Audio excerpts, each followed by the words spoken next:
Зимние холода – активный помощник для распространения различных инфекционных заболеваний, в основном гриппа и ОРВИ. Показатель заболеваемости по стране за эту неделю вырос на 23%. Небольшой подъем есть и в регионе, однако он не превышает эпидемиологического порога. Так что пока бить тревогу рано, отмечают врачи. Эпидситуация в республике на данный момент стабильная. Пока зафиксированных официальных случаев по республике среди детей, а также среди взрослых у нас нету, это по гриппам.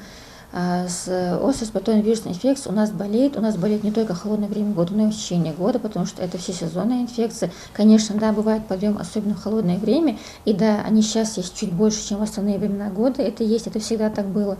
Но прям таких вспышек эпидемии у нас пока не наблюдается. Не зафиксировано в республике случаев заражения свиным гриппом. На сегодняшний день он выявлен уже в 74 регионах страны. Кроме него, по данным Всемирной организации здравоохранения, в этом году в мире в основном циркулируют 4 штамма. 2 вируса гриппа А и 2 штамма группы Б. Высокая температура, кашель, насморк, особой разницы в симптоматике свиного гриппа и других его разновидностей нет. Определить те или иные штаммы можно только при лабораторном исследовании. Больных беспокоят такие жалобы, как кашель, насморк, боли в горле, ломота в теле, слабость, вялость, отказ от еды, в основном это у детей. Такие больные, госпитализация в основном у нас полежат дети до года в обязательном порядке. На сегодняшний день в инфекционное отделение ИРКБ с признаками гриппа и ОРВИ чаще попадают дети до 7 лет, чей организм еще слаб в борьбе с вирусом. С подобными симптомами поступают и взрослые пациенты. Однако признаки гриппа можно спутать и с коронавирусной инфекцией, как, например, произошло и с Хусеном Цалоевым. В ковидное отделение ИРКБ он поступил неделю назад. Болело горло, легкие забиты, мокрота, температура высокая. В очень плохом состоянии я поступил сюда.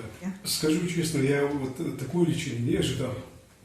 Лечение комплексное, очень хорошее отношение у персонала к больному человеку. Я не только к себе замечаю и к другим людям. Очень хорошее отношение. Лекарства все есть практически. Я слышал много раньше, позже, того не хватает, все тут хватает. Стоит отметить, что ситуация с ковидом в регионе также сохраняет стабильный уровень. Каждый день фиксируется от 2 до 6 заболевших. Большинство лечится амбулаторно. А если болезнь перетекает в более тяжелую форму, в ковидном отделении ИРКБ развернуто несколько коек. Все необходимые лекарства и препараты в наличии. Развернуто 9 коек по лечению больных с COVID-19. 2 из них реанимационные, 1 детская.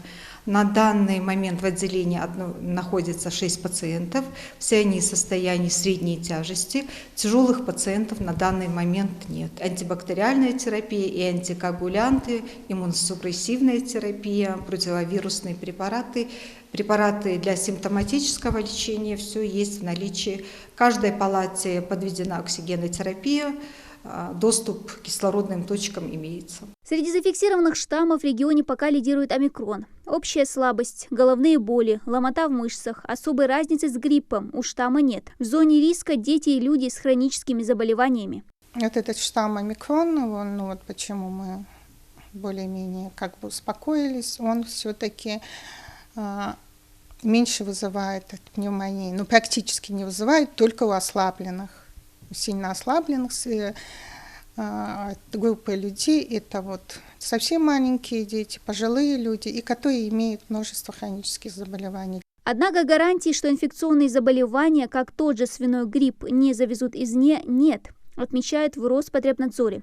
Предстоящие новогодние выходные – повод для жителей республики, проживающих за ее пределами, навестить родных и друзей, а для туристов увидеть красоты края. В таком случае вспышка инфекционных заболеваний неизбежна, если не принять нужных мер. Любой, кто едет в республику, в обязательном порядке должен пройти ПЦР-тест на коронавирус и проверить температурный режим. Если мы видим прямо видимые признаки от вирусного заболевания, это чихание, когда выделение слизистой, выделение из носа, то, естественно, такие люди тоже не будут допускаться.